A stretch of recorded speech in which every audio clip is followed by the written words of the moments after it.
Morning all of you. तो हम लोग अपना 8th क्लास का साइंस का चैप्टर जो फर्स्ट चैप्टर अपना चल रहा है क्रॉप प्रोडक्शन एंड मैनेजमेंट, वही को कंटिन्यू करते हैं।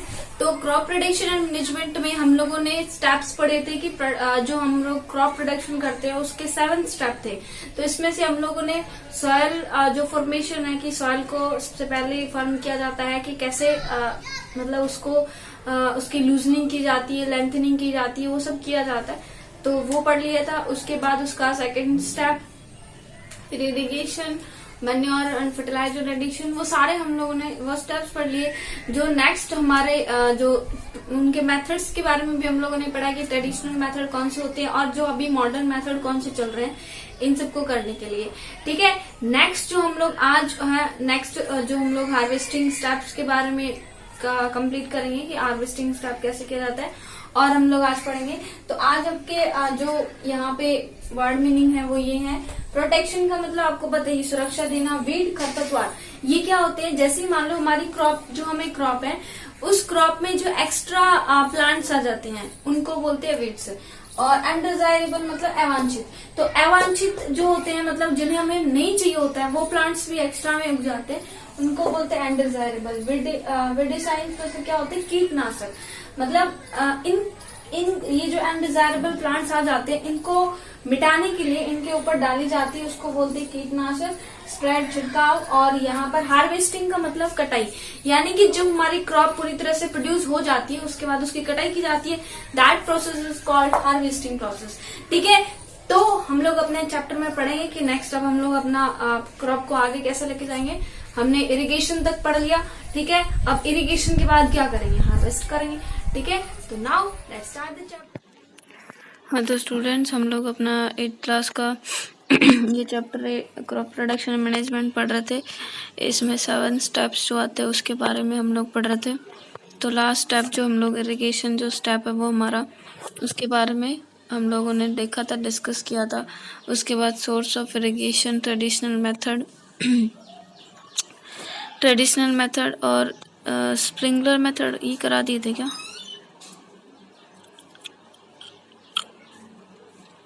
स्प्रिंकलर सिस्टम करा दिया था आई थिंक। अब ड्रिप सिस्टम के अंदर देखते हैं हम लोग क्या होता है। Drip system, in this system the water falls drop by drop directly near the roots.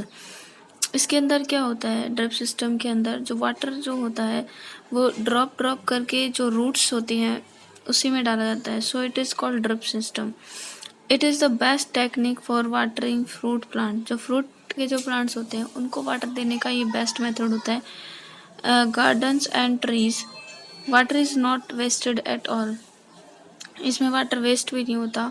It is a boon in region where available water is poor. ये कहाँ पे होता है? जहाँ पे वाटर की अवेलेबिलिटी कम होती है वहाँ पे ये वाला सिस्टम है कराता है। क्योंकि देखो स्प्रिंकलर सिस्टम ये वाला था, ये वाला सिस्टम ये हमने कर दिया था, कैसे स्प्रे परपेंडिकुलर ऐसे की जाती हैं, ये हमने पढ़ लिया था।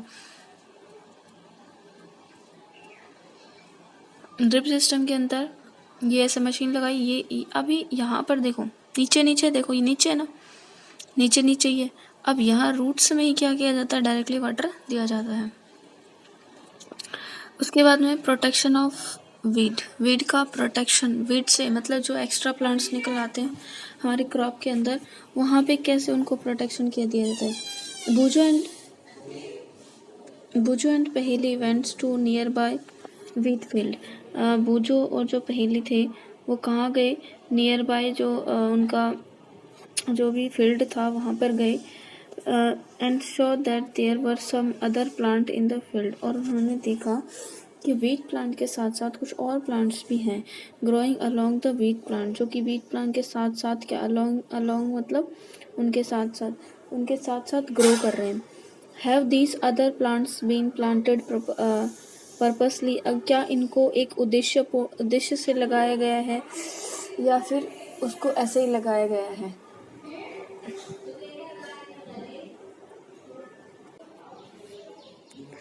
तो उसके बाद में ये उनको कैसे लगाया गया है ये आपको देखना है। ठीक है, देखो, in the field many other undesirable plant may grow naturally along with the crop. Field के अंदर बहुत सारे और प्लांट्स होते हैं जो एक्स्ट्रा में उग जाते हैं। These undesirable plants are called weed. और ये जो अनडिजायरेबल प्लांट्स जो हमें नहीं चाहिए होते हैं उनको हम लोग क्या कहते हैं, वीड्स कहते हैं। The removal of weed is called weeding. जो वीड्स को हम लोग जो निकालते हैं, इससे एक्स्ट्रा जो वीड्स होते हैं उनको निकालने की जो प्रोसेस है वो क्या कहलाती है, weeding. Weeding is the necessary since some weeds complete with the crop plants for the water nutrients space and like. तो कुछ जो वीड्स होते हैं आपके वो compete करते हैं। compete मतलब उनमें कंपटीशन होता है, क्योंकि देखो उसी सॉइल के अंदर तो हमारे जो क्रॉप प्रोडक्शन वाले जुड़ रहे हैं, क्योंकि और उसी सॉइल के अंदर वीड जुड़ जाएंगे तो वीड को भी न्यूट्रिएंट्स चाहिए होता है और हमारी क्रॉप को भी न्यूट्रिएंट्स चाहिए होता है, तो वो न्यूट्रिएंट्स वीड ले लेते हैं, तो क्रॉप में न्यूट्रिएंट्स क्या जाएगा, कम जाएगा, इसलिए वो compete करते हैं। Thus they affect the growth of crop. इसलिए ये क्या करते हैं, क्रॉप की ग्रोथ को इफेक्ट करते हैं। Some weeds interfere even in harvesting and may be poisonous for animal and human being। कुछ क्या करते हैं, पॉइजनस भी हो जाते हैं और वो हार्वेस्टिंग में भी इंटरफेयर करते हैं। Farmer adopt many ways to remove weeds and control their growth. Farmer adopt करते हैं बहुत सारे वीड्स को और मतलब उनको रिमूविंग करते हैं उनकी कंट्रोल के लिए कि ग्रोथ उनकी ना हो। Tilling before sowing of crop help in the uprooting and killing the weeds। जो टिलिंग प्रोसेस होती है ये क्या करती है, हेल्प करती है अपरूटिंग और किलिंग वीड्स में, which may be dry up and get mixed with soil. जो कि क्या क्या आते हैं, मिक्सड। हाँ, तो इसके अंदर हम लोग क्या पढ़ रहे थे कि जो ये नेसेसरी होता है वीड को निकालना, क्या प्लांट की ग्रोथ, क्योंकि ग्रोथ कम हो जाएगी, जो भी हमारे जो न्यूट्रिएंट्स होंगे वो किनको मिल जाएंगे, जो वीड्स होंगे उनको मिल जाएंगे। तो हमारी ग्रोथ को अच्छे प्रॉपर करने के लिए वीड का रिमूवल भी नेसेसरी है। ठीक है, अब farmer adopt many ways to remove weeds and control their growth. बहुत सारे वेज होते हैं उनको करने के लिए, रिमूव करने के लिए। अब इसमें देखो क्या है कि the best time for the removal of weed before they produce flower and seed. जो ये आपका वीड है निकालने का बेस्ट टाइम कब होता है, जब फ्लावर वहाँ पे नहीं आया हो उस प्लांट में और उन फ्लावर्स में सीड्स प्रोड्यूस नहीं हुए हो। The manual removal includes physical removal of weeds by uprooting and cutting the close to the ground from the time to time. जो इसका मैनुअल रिमूवल मेथड क्या है कि जो हम उसको काट छाट दें, है ना, जो भी हमारे एक्स्ट्रा उग रहे हैं हमें देख लेते हैं फिर उसको काट छाट दें, तो ये तो हो जाता है हमारा manual. It is done with the help of खुरपी। ये खुरपी से किया जाता है। भाई आपको काट छाट करनी है तो ये किसके द्वारा किया जाएगा, खुरपी से। A seed drill and it also it अप्रूट weeds. यहाँ पे मतलब ड्रिल्स वगैरह के साथ में या खुरपी वगैरह जो होती है उससे हम लोग इनको निकाल सकते हैं। Weed are also controlled by using certain chemical. जो ये कंट्रोल किसके द्वारा होती है, केमिकल्स के द्वारा भी, कॉल्ड वीडिसाइड्स, जो कीटनाशक या फिर इनको हम बोलते हैं खरपतवार नाशी। तो खरपतवार को ये क्या कर देते हैं, नाश कर देते हैं। लाइक 2,4-D ये एक एग्जाम्पल है किसका, वीडिसाइड्स का। These are spread in the field to kill the weeds. ये स्प्रेड किया जाता है, छिड़का जाता है किसके लिए, ताकि वीड्स जो है वो मर जाएं। They do not damage the crops को डैमेज नहीं करते, सिर्फ और सिर्फ किसको डैमेज करेंगे, वीड को। The weedicides are dilute with water to extend require and spread in field with the sprayer.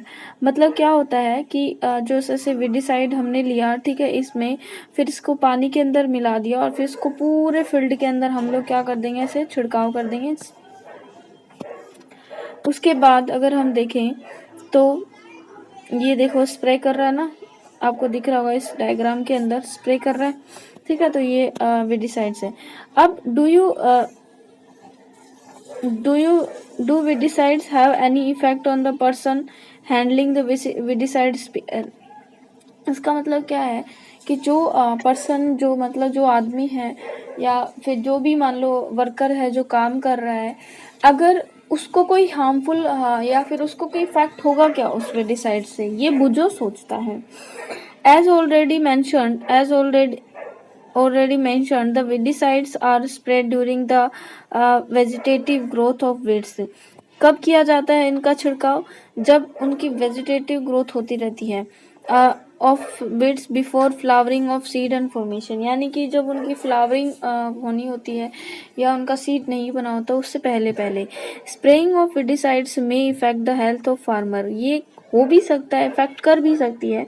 So they should be use this chemical very carefully, तो इन्हें बहुत ही केयरफुली उस केमिकल को यूज करना चाहिए।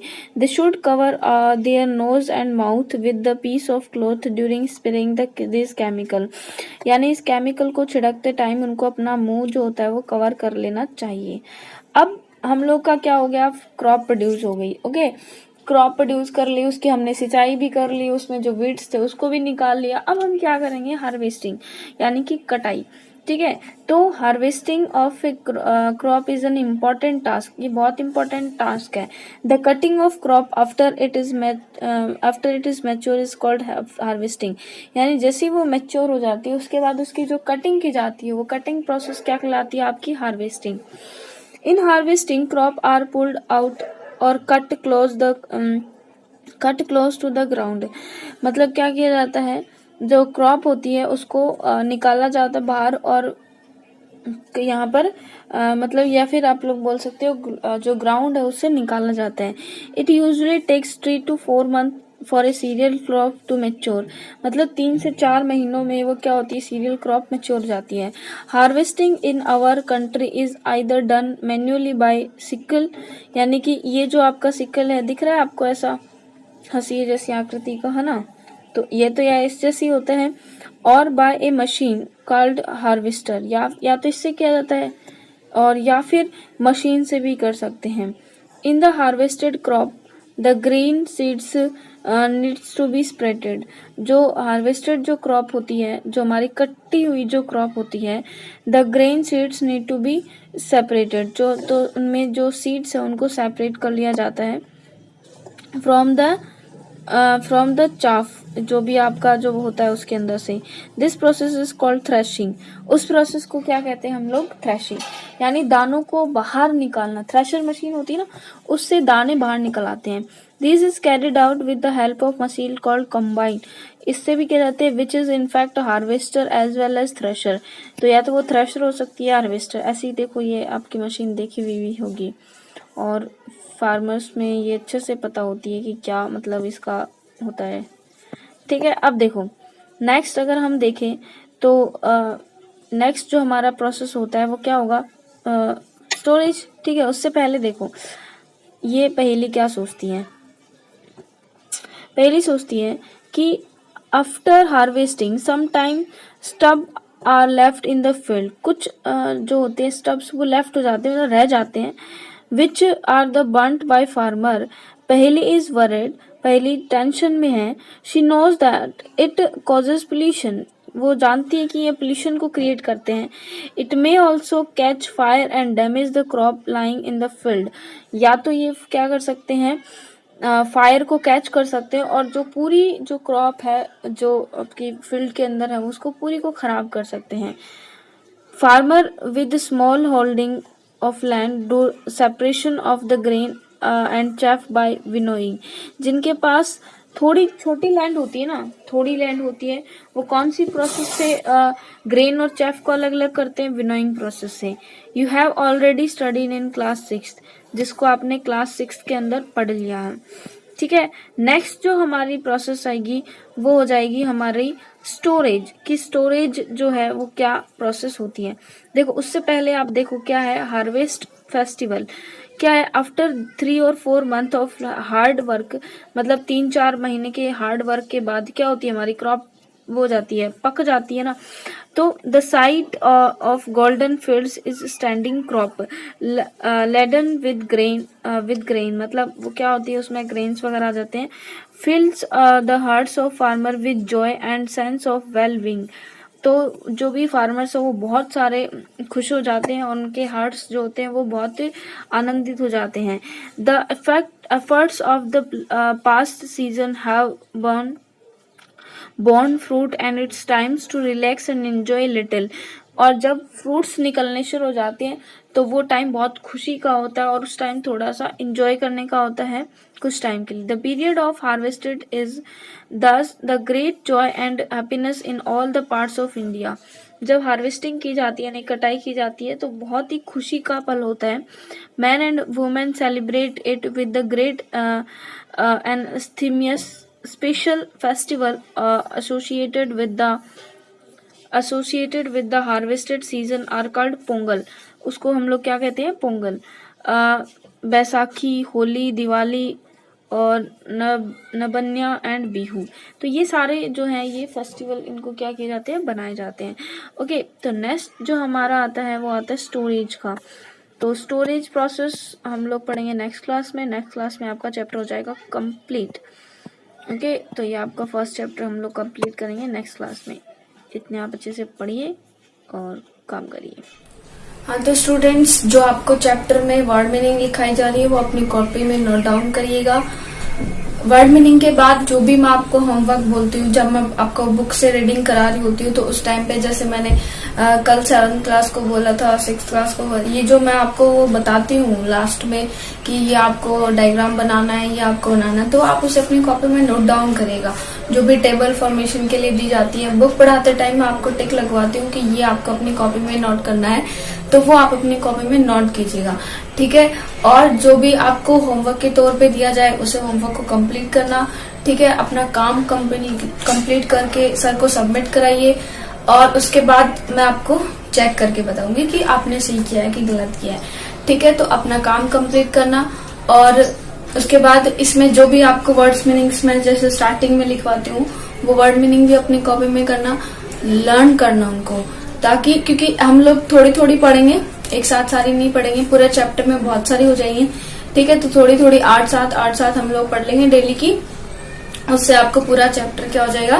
क्लियर हो जाएगा और हर वर्ड मीनिंग भी हो जाएंगी। तो चैप्टर को अच्छे से लर्न कर लिए, वर्ड मीनिंग को भी अच्छे से लर्न करना, ठीक है।